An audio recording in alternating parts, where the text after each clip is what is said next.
Reality Riffing, I'm really excited to be joined by Jeremy Courtney, co-founder and CEO of Preemptive Love Coalition, a global organization created to stop the spread of war by providing food, shelter, medicine, jobs, and community in some of the world's most polarized parts of the planet. Jeremy, thank you so much for joining us. I know that you guys are in the midst of a lot. You have a team in Beirut, and I appreciate you taking the time today. Yeah, thanks for having me. Honored to be here. Thank you. I'd love to just start how did this happen? Because I know that you and your family have been living for quite a while in Iraq. How did this organization happen, and what was the kind of beginning of it? What brought you to this work? Yeah, I'll tell the short version and we can go back and get into the longer version if you want. But briefly, I was really coming of age right when the September 11th terror attacks happened. Graduating college, got married, and starting grad school. So in many ways, it was like the whole future was laid out before us. We could go in any direction. And I'm going to skip over a lot here, but long story short, we ended up moving into Iraq a couple of years later in the middle of the Iraq War. And naive, young, hopeful, and really believing that we had something that could contribute to the war that was going off the rails, the humanitarian crisis, the human rights violations. Thought that, if we could just get there, then maybe we would be able to shine some light on things. We could introduce some love into the equation. We could make a difference. And so we moved into Iraq young, had a 1-year-old baby girl at what was the height of the sectarian violence, the height of the civil war that was kind of emerging after the U.S. invasion, and had a series of just profound experiences, encounters with people who changed our life, changed our perspective, changed my politics. And fast forward to today, and we're still focused on the same mission that we were 13 years ago when we started. We're trying to figure out what we can do to lead with love, to, instead of jumping first to get you before you get me, to strike you before you strike me. What if we could love each other before you love me or before you get me? And might that actually be a force powerful enough to change a nation and stop the next war before it starts? And so 13 years on the ground, what would you say are, I'd love to hear what have been the kind of most challenging things, and maybe things that you came in with a Western mind frame, and it obviously being there, it's changed. I'd love to hear those things. And then obviously I'd love to hear what you feel like what you guys have really been able to make in ways, and what has really been able to, the positive parts of it. But I always like to hear the challenges, because I think it's important, especially in this kind of racial justice conversation of, coming in as a white person with a Western mind frame to any kind of situation. I think there's a lot to deconstruct and learn and that kind of thing. For sure. There's so much we could cover here, but I think the short story is I was born in a time and a place like any of us. And so I inherited a lot of that stuff that I was born with and born into. And it was mine, and I loved it, and it was my identity, and it was all I knew to be in this world. It was me. It wasn't something to loathe or hate or be ashamed of. It was just my life and my experience of the world. And so I wore it, or I was it sincerely. Yeah. And lived my love to the fullest capacity that I knew how to live love in that framework, or in that being. And what that looked like in the immediate aftermath of 9/11 was, I was raised in a fundamentalist evangelical Christian family that was largely arrayed against the world in every way, shape, or form. We certainly didn't fancy ourselves as hateful or mean or mean-spirited, but we did believe that we were victims. In many ways, we did believe that the world was out to get us and our culture and our values and things we held most dear. And we knew with deep sincerity that we knew the solution. And if everyone would come to us largely on our terms and see things our way, that they would be saved and we would all be saved together to be more loving and to be more free.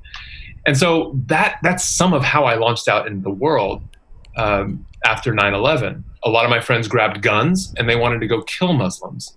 I grabbed the Bible and I wanted to go save Muslims, love Muslims. That would have definitely been my language. I didn't want to kill them. Right. But I would only later come to learn that I was kind of engaged in the same obliteration of Islam, obliteration of Muslim people, because the only Muslim that I wanted was a former Muslim, really, to be in my life and my friend. Right. We didn't move directly to Iraq. We actually moved for a couple of years to Turkey. And that's where I learned to express some of this post 9/11 evangelical zeal and evangelical love. And in many ways, I was living to the fullest potential of that love and that person that I was at that time. And while trying to make every Muslim I encountered and every Muslim I knew into a Christian like me, I ended up having this profound spiritual awakening, something that in my worldview, in my faith construct, actually wasn't allowed to happen. It wasn't the kind of thing that was permitted. But I just, the skies opened, I heard a word, I heard the voice, and I saw myself in my mind's eye for the first time for what I was: combative, defensive, aggressive, the aggressor in many ways. And I had thought I was so different than the military guys who went out and grabbed their guns to bomb them back to the Stone Age. I thought I was the civilized one and the humane one. And I really came to see myself as being a part of the same war on terror. I felt as though I had been weaponized into the war on terror, just like the Jarheads had. And it was all a split instant of a moment. But in that instant, I saw myself transformed. My fist came down, my arms opened wide. And it was in a moment of prayer, actually. And I stood up from that prayer, a completely transformed person, ended up moving into Iraq from that moment forward, completely changed. And so by the time we landed in Iraq, I was very different. I had left behind a significant amount of that white saviorism, a significant amount of that missionary zeal. And I landed differently. So I'll lay that out there and we can interact with that a little bit. Wow. We love these moments of revelation. They're the great gifts of a human incarnation. So you had this kind of revelation, and what was that? I mean, I think when it happens that quickly and a lot has to be deconditioned, there's kind of major tremors after that. What did that look like? Yeah. So in those early years, we were undercover missionaries in Turkey. I talk about this in my book, Love Anyway, more than I can here, but essentially because we thought the world was arrayed against us, and we had that kind of victim mindset, and I think we knew on some level that we were being duplicitous and we didn't want to be found out. We came in looking over our shoulders, full of anxiety, full of fear that those bad Muslims or that bad Muslim government was going to get us and hurt us or kick us out of the country. So we lived a very duplicitous life. We said one thing, we did another. We identified ourselves as one way to one group of people. We identified ourselves as in another way to another group of people, which was creating a kind of trauma and a disassociation in myself and my wife and our family that we couldn't have even put our finger on. But we were by design lying to ourselves, to others, and calling it good. And so it was in that vocation of being an undercover, secretive, duplicitous missionary that the lights came on for me. And while I woke up, I was still fully ensconced, embedded in a duplicitous life, and funded by people who wanted me to be that way, surrounded by new friends, Muslim friends who didn't know the full truth about who I was and why I'd come. My own identity needing to catch up with the reality of the change that had flipped over Yeah. that brief moment, you know. Yeah. So it was like the lights came on and it was definitive and I could never go back. But there was definitely a long tail of change and educating others and learning whether I was going to take the bridge builder or bridge burner approach to who I was going to become, or the new identity I was going to fully adopt and live into. And I chose the bridge builder. I chose to go slowly. I can be a bit of a provocateur, but I chose to try and rein it in a little bit in the name of integration rather than in the name of being right or proving something. Mm-hmm. And in that process, you guys created your own nonprofit so that you weren't being funded. I mean, how did those logistics look? That's right. Yeah. Yeah. So we left the missionary work with an express purpose of conversion that we had been doing and moved into more of a pluralistic dynamic. Even before we started Preemptive Love, we moved into a pluralistic dynamic where it was like, you're Muslim, we affirm you being Muslim, be fully Muslim. That was kind of a stepping stone along the way, ultimately resulted in building or founding Preemptive Love Coalition, which was by design meant to be a humanitarian organization that took faith more seriously than a lot of so-called secular organizations tend to take faith. Sure. The model that I saw laid before me, and this may have been a rudimentary analysis of a young person just getting the lay of the land in a war zone, but I kind of saw two buckets, really. I saw the secular organizations like the UN and the American government and European governments who didn't know how to interact with people of faith and deep spirituality. Right. They wanted to pretend that somehow food and buildings and jobs could heal a country with deep spiritual, theological, and identity-based rifts. Yeah. And conflict. But because secularism in and of itself doesn't know how to grapple with that complexity, it basically just locks it out of the room and locks it out of the conversation. At its worst, it does, at least. Right.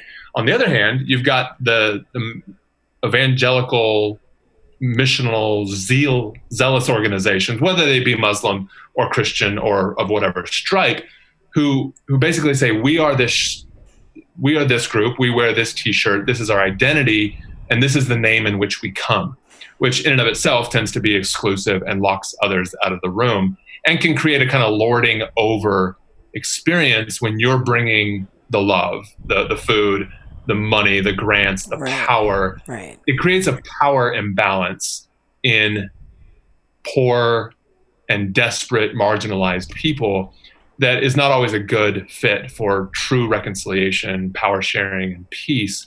So we tried to forge a middle way that said, we're not secular. We are still people of faith. And the Muslims that we're surrounded by here in Iraq and the Christians and the Yazidis, they're all people of faith. Yeah. So we want to take that faith, our faiths, seriously. But on the other hand, we don't want to be exclusive. So what would it look like to found a third way where we can all bring our faith to the table and we can all interact with each other fully in the light as people of faith or no faith, which is arguably a faith in and of itself. You know, it's still a guess or a framework for how we deal with the world. So how can we create this third way where you're free to be spiritual and talk religion and talk theology and ask the big questions and not just squash it all down to this kind of materialistic quadrant that pretends that food, jobs is all we really care about in this life. Right.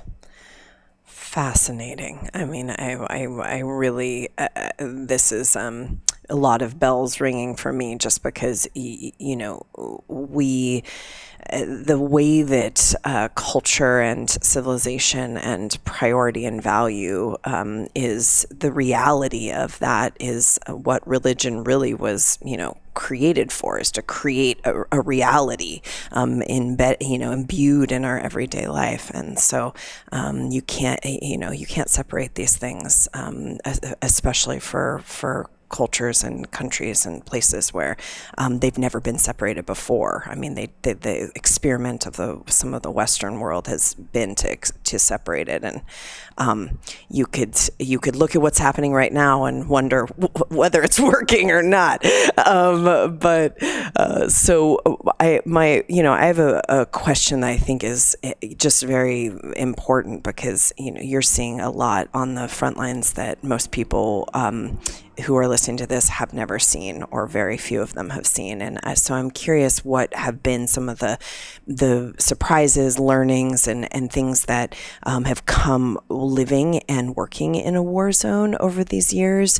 What are the things that surprised you about being in places like these? And also, what have you learned from living in war zones?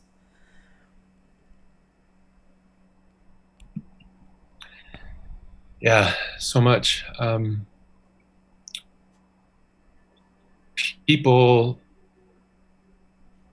can be incredibly hospitable.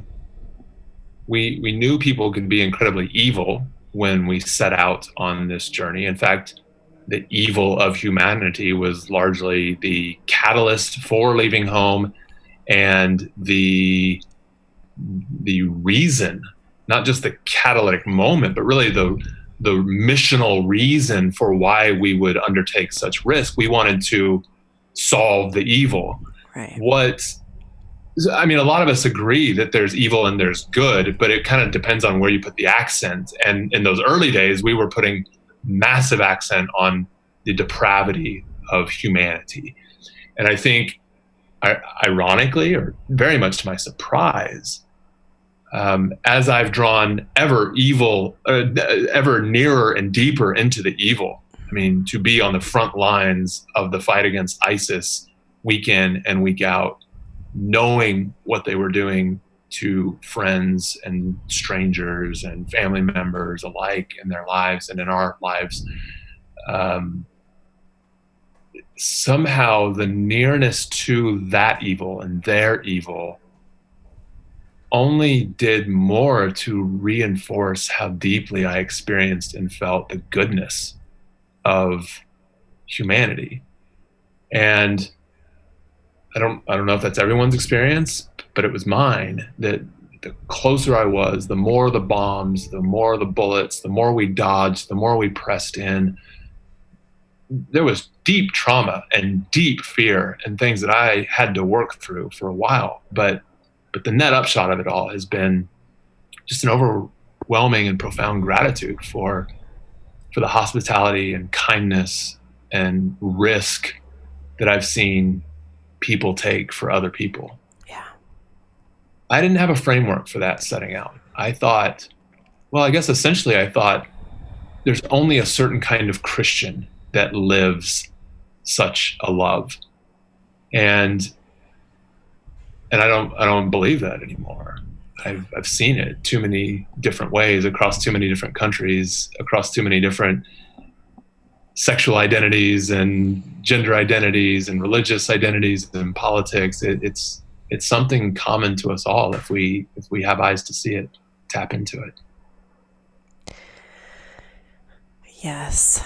And I think, the nature of the polarity planet is what we call it in the yogic sciences, is that every time you get so far onto, into one side of the polarity, you're always kind of whipped back to the other side. That's part of the learning of the human incarnation. And the mastering of the human incarnation is that these things, they exist, they have to exist with each other, and they also exist in a continuum of each other. Curious how it's been to raise children. I mean, now your children are teenagers, yeah? Yeah. And what I mean, that's what a journey. I mean, parenting is a journey in general, but I'm curious about that. It's been unexpected for sure. You start out parenting either as your parents parented or in direct opposition to how your parents parented, and yet you're also trying to negotiate the way that your two families will come together and parent based off your backgrounds and your own default assumptions and values. So there's a lot of early grappling and trying to figure it out. So that's definitely part of our story. But then we were doing it in a foreign context, in a foreign environment.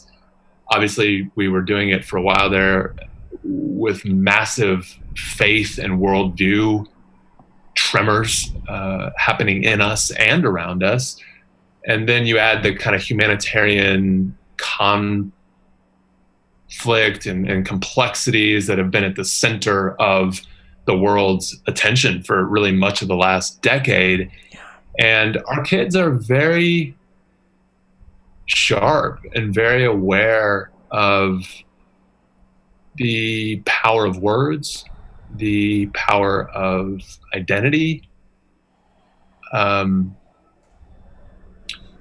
I think, for as much as we're proud of them and love who they are and who they're becoming, we're very much not free from any sense, like many parents, that we're screwing it up, that we've got these massive blind spots, that we are poisoning them to some other way or other side, or robbing them of certain experiences. So they've definitely been exposed to so many beautiful things that they could have only ever experienced if we moved into a war zone, a war-torn country, and if they saw their mom and dad going out week in and day out to the front lines of conflict, wondering if one of us was going to come back that night.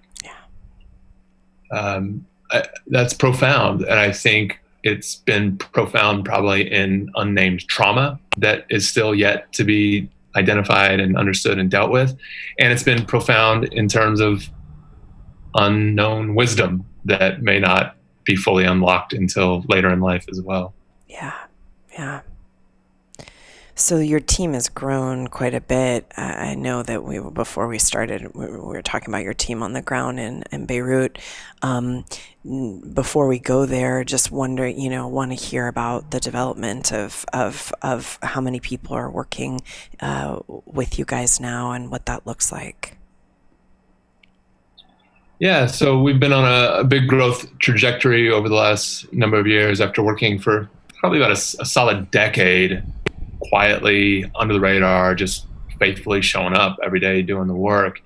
And then really got a big wave of attention and notoriety with the fall of Aleppo in 2016.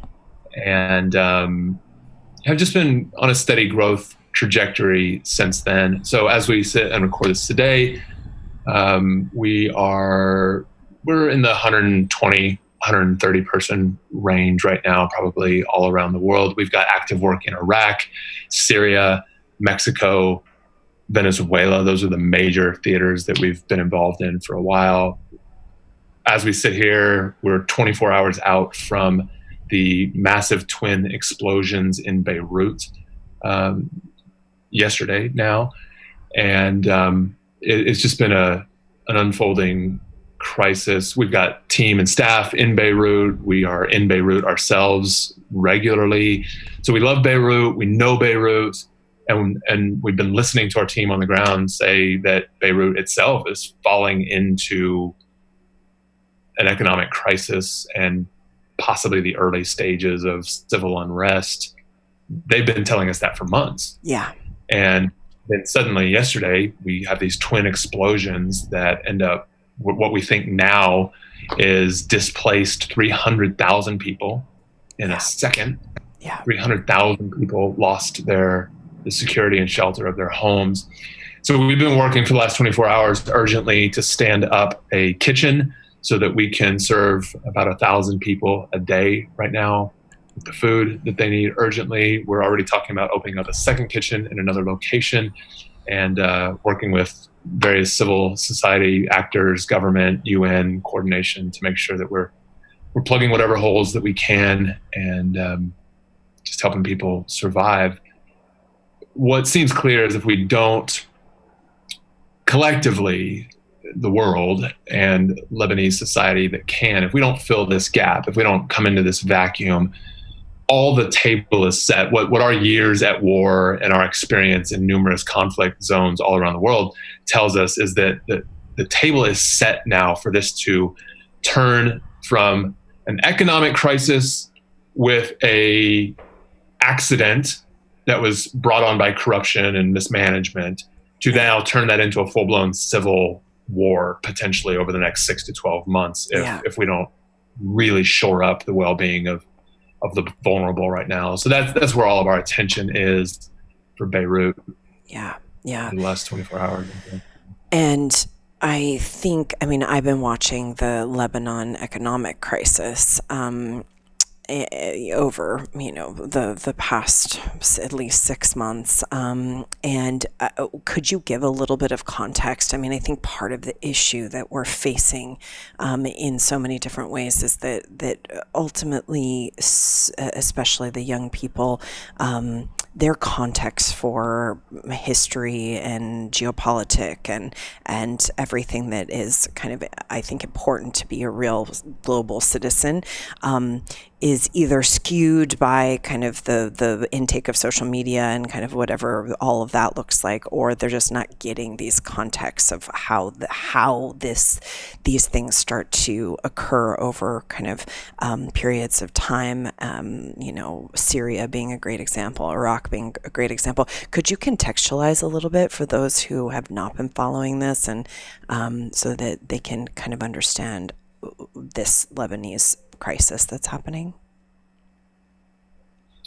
Yeah, like any story, it depends on where you want to insert yourself into the flow, into the stream, and that matters. And to be honest, I haven't quite figured out where the best place to insert for this part of the story is. But at a minimum, we can say that Lebanon and the Levant and the greater region has been going through a number of upheavals over the last century that you only ever get 1 or 2 decades max before there's been some other major turning of structure, economics, things like that. So you go from Ottoman Empire, that kind of era, into World War I. You come out of World War I and you get these various mandates that are given to the French or the British or whatever.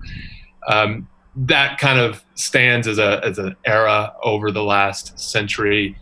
If you fast forward into like 70s and 80s, where Lebanon is standing on its own, under its own government for a while, then you have this civil war that breaks out. And that really sets off about a decade or more of just economic downfall. Obviously, there's active civil strife. Lebanon itself becomes a bit of a byword in the world. The emergence of Hezbollah with the backing of Iran. And then this kind of starts lining up sides against one another. Right. The establishment of Israel in the mid-century was a big part of the story. And so Lebanon has been this small piece of land that has been at the heart of a lot of different things going on between Israel, Palestinian displacement, Iranian hegemonic and kind of regional aspirations. It's a lot, and it's a lot to try and cram into a few sound bites, right? Yeah. But I think that the main takeaway is that you can't ever really map more than a decade, 15 years, I don't know, maybe you get to 20 years where there's not some massive upheaval, including the assassination of a beloved prime minister or massive Israeli bombings in the early 2000s. The Syrian civil war has put a huge economic burden on Lebanon. Lebanon has taken in the equivalent of 25% of its country's population in guests, called refugees, from Syria. That would be the equivalent of the United States welcoming, call it 75 million people in the course of a few years.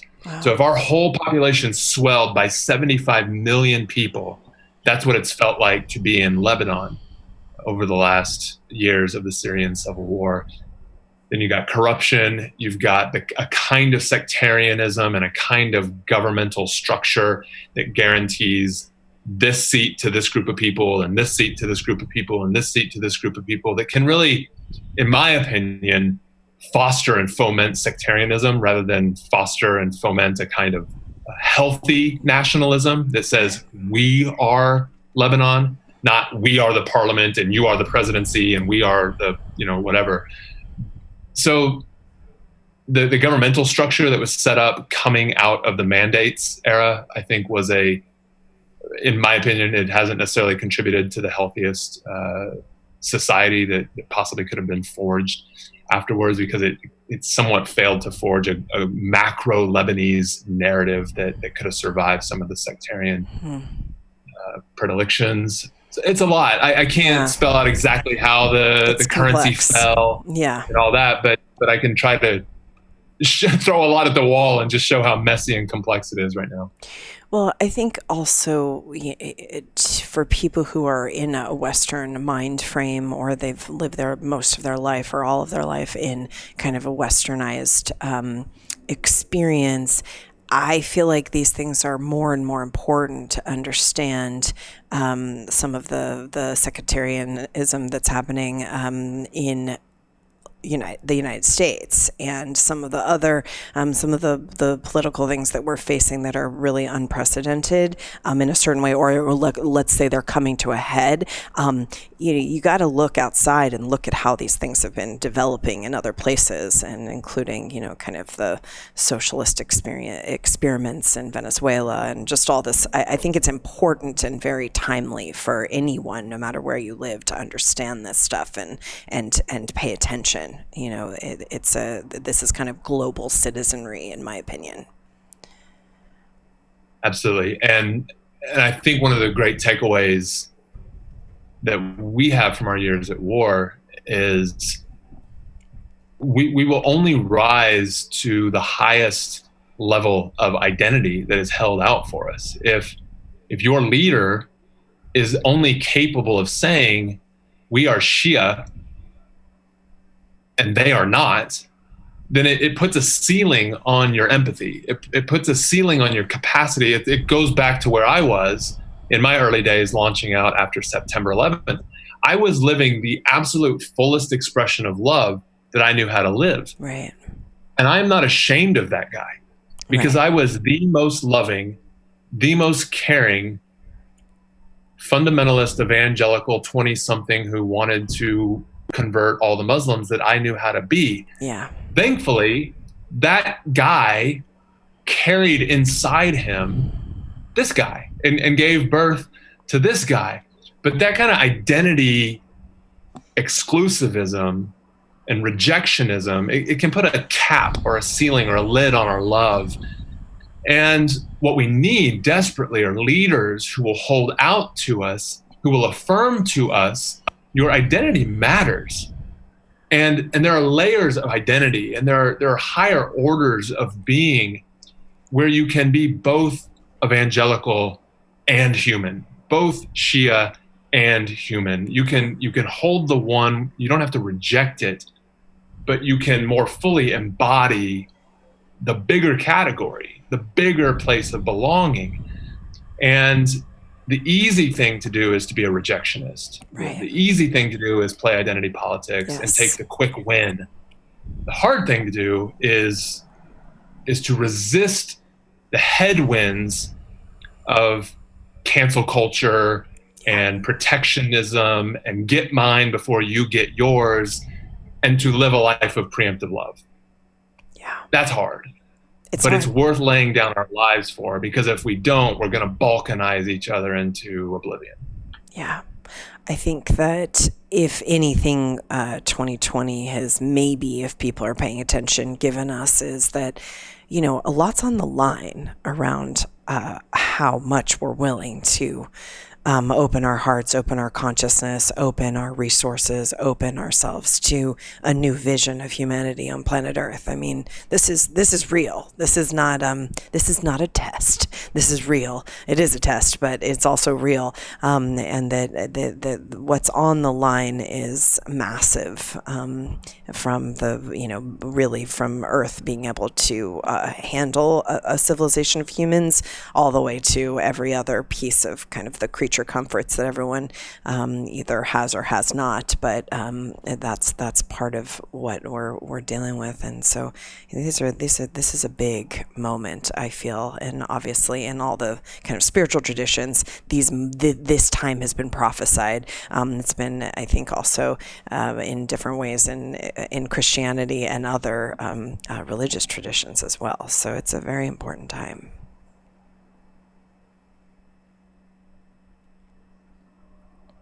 Agreed. I have nothing to add to that, Yeah. but I agree. Yeah.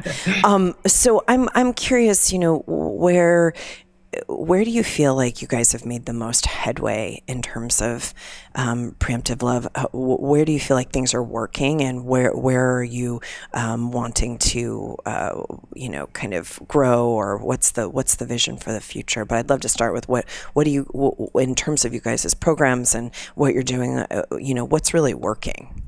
I want to hear some success stories. Yeah. Well, we exist to end war. That's how we think about ourselves. Yeah. That's why we get up every day. That's how we talk. We exist to end war.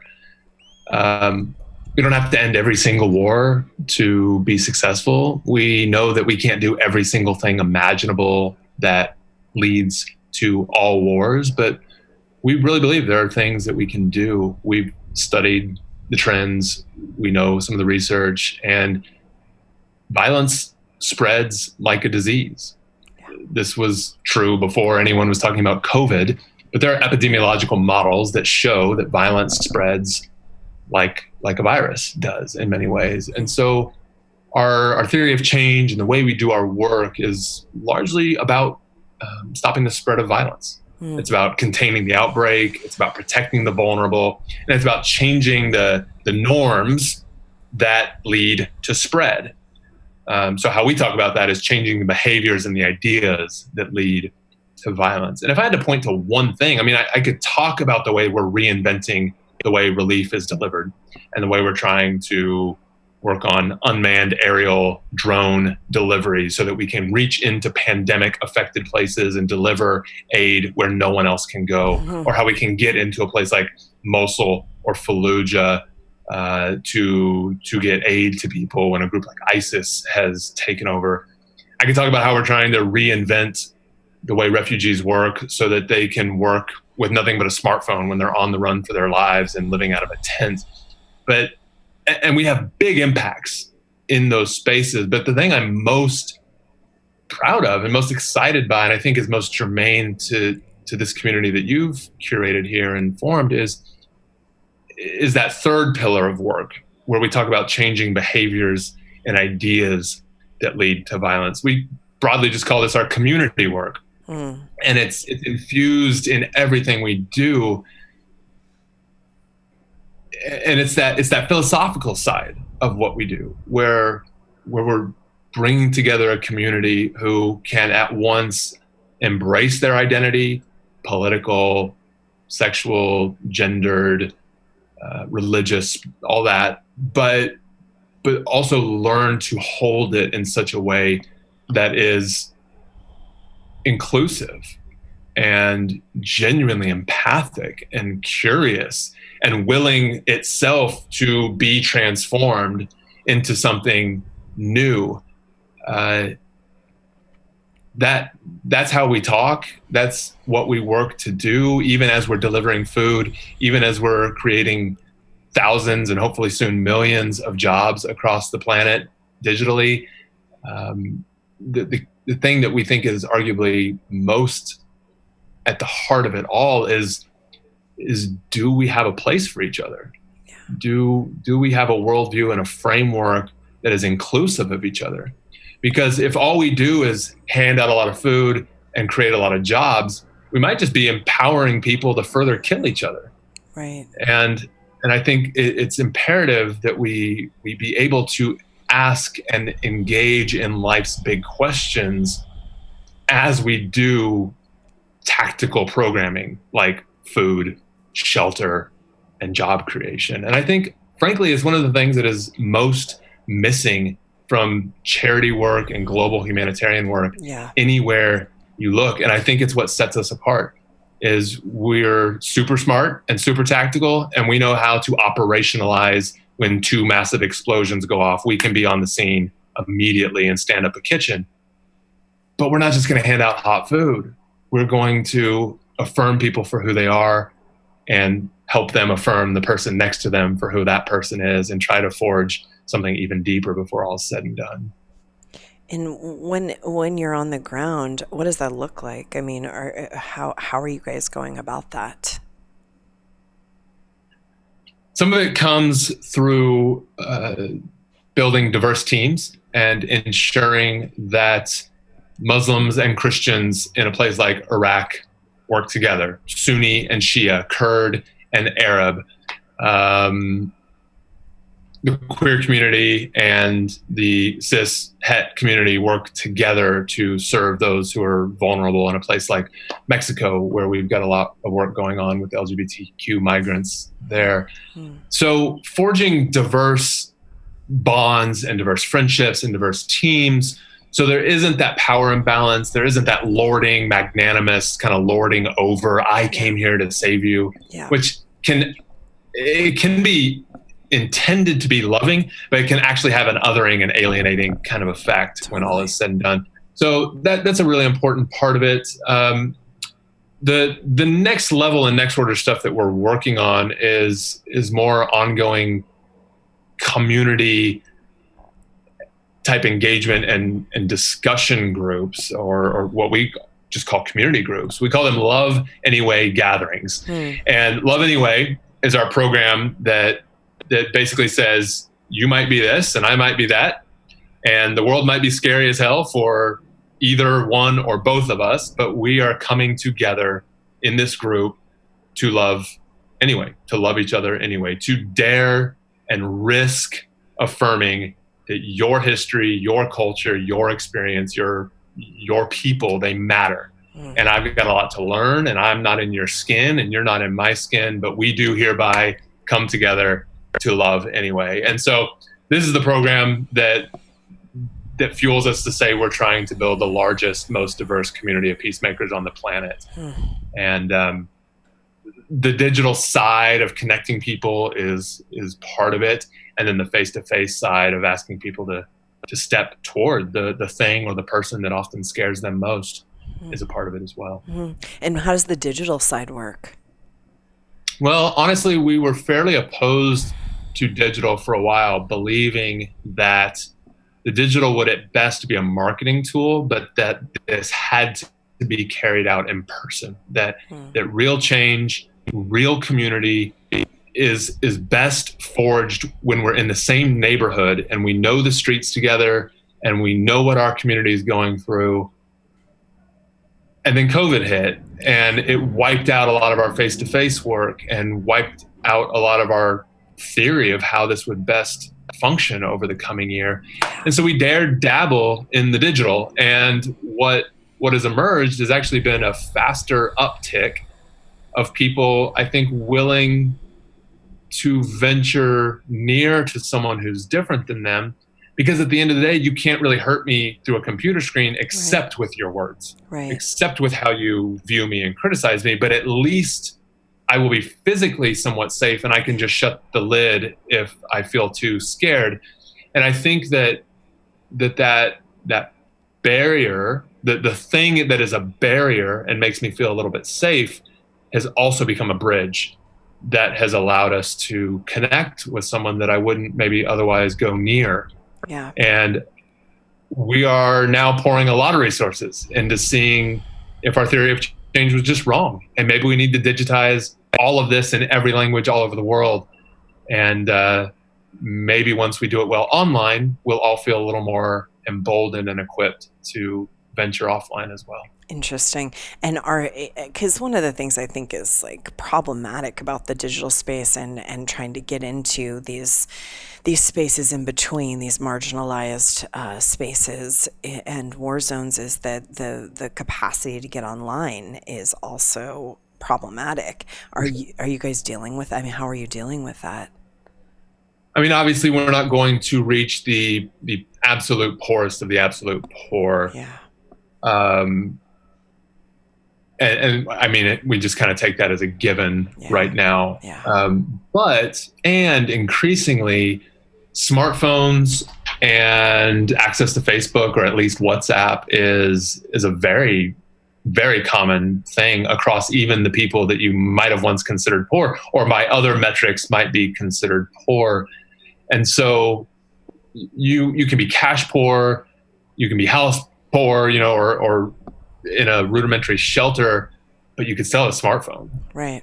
Certainly, we see that in the refugee community, living in squalor in a tent, but they were able to grab their phone before they got displaced from home, and so they still have access to the web and maybe a communal internet source and the ability to sign on for some of this stuff. So at least theoretically, we think the access and the uptake is worth continuing to press into. Yeah. And honestly, by the time we're able or ready to venture down a level to the absolute poorest of the poor, I mean, who knows what another 5 to 10 years in adoption rates will look like from here. Yeah. So it's not our target market right now, and therefore not the greatest point of concern yet. Yeah. Yeah. I do feel like the somehow to, the having like universal internet is something that would be, it's definitely on my mind, because we before COVID have been a very digital space, and there's anyone who can get online can consume, but there are people who can't. So So, question about because I think one of the things I've talked to a lot of relief workers and people who are, in some parallel or conjunction to the space that you guys are inhabiting, is that the people who are the workers, or the people who are set out to do some of the work, or the people who are on your teams, have such a huge burnout rate. And so kind of something that I've talked to a lot of different kind of sectors of relief work and this kind of work is how to deal with the actual health of the people on the front lines, who are a part of a coalition like yours, a foundation like yours. So what do you guys, are you doing any kind of programming for the people who are actually working for you? Yeah, this is a conversation that fascinates me, because we don't have the resources to do a big research on it or whatever, but I would be curious to know what internal culture, company team culture, is like at those places that see the highest burnout rates. Yeah. I would not say that we are immune from burnout, that we're immune from trauma, that everyone is always healthy and everyone always feels perfectly appreciated and seen and understood. That's probably not true. Right. But we don't have high burnout. We don't look anything like these reports and these anecdotes I hear that the industry is just fraught with fall off and failure and burnout and disaffection and illusionment. That's not us. That's not our community. And I wonder, and it's not that we're in the easiest of places. We're in some hard places, and we've done some of the hardest stuff. So I wonder if it's a culture thing. I've often wondered, does it come back to that secularism modality where there's not a culture from the top, and there's not a culture throughout where you can be real, where you can ask existential questions, where you can bring faith into the open without fear of being marginalized or thought unenlightened in the like scientific sense of enlightenment, or you can bring doubt. Maybe this is the other side of the equation. You can bring doubt into the open and into the workplace in a way that some of the religiously based and certainty based faith communities stylize themselves, Right. So to be faithful at a UN type organization or to be full of doubt at a evangelical organization, both can lead to burnout. Right. And we've tried to forge a culture that says, be full of hope, be full of fear, be full of doubt, be excited, be sad, but keep moving forward and press into pain. One of the things that we say as a core value of ours is press into pain. And so we try to signal to everyone in your first interview with us, we are the kind of community that presses into pain. We don't pull back. We don't withdraw. We don't deny. We press in. Do you want to be that kind of person? Because it's hard and it's scary, but if you do, then this might be a good place for you. So I don't know. I think I tend to think of it as a culture thing more than a reality or an absolute thing that we all have to go through. Yeah, I tend to agree. I mean, definitely, there's the whole kind of mainframe of just the same thing that many people do in their college life or their corporate life, or the way that which is kind of burning the candle at both ends, and there not being some space of, whether it's a connectivity to whatever your God is, or just a connectivity to your own soul, whatever you want to call that. It's missing. And, when you don't, the human being is wired to have some sort of connectivity, whether it's nature, whether it's, it can look so many different ways, as we know. So you've written a book and called Preemptive Love, which is the name of what you guys are up to. And it's coming out, or it's already out? So my first book was called Preemptive Love. Okay. What I would love people to pick up and consider is my second book, which is called Love Anyway. Okay. And it's out. Yeah. Okay, great. Love Anyway is the second book. Congratulations. And anything on the second book that you want to share? Yeah, it explores some of the themes that we've been on here about how we grow up, how we venture away from home, what it means to change, what it means to grapple with identity and faith and certainty and doubt, and other people's identity and faith and certainty and doubt. What it looks like to believe you can, change the world, and then what it looks like to want to give up on that altogether. Yeah. So it's a book about growing up. It's a book about rejection, at times rejection of others, at times rejection of self. I think ultimately it's a book about integration and rebirth. I mean, I was a born again Christian, seeking to set out and help people be born again. Yeah. And in the end, I get born again. Right. Again. Yeah. And I think that's what the book is about. That's what my life has been about. That's what our work is about, is a continual invitation to be born and to bloom. Yeah. Amazing.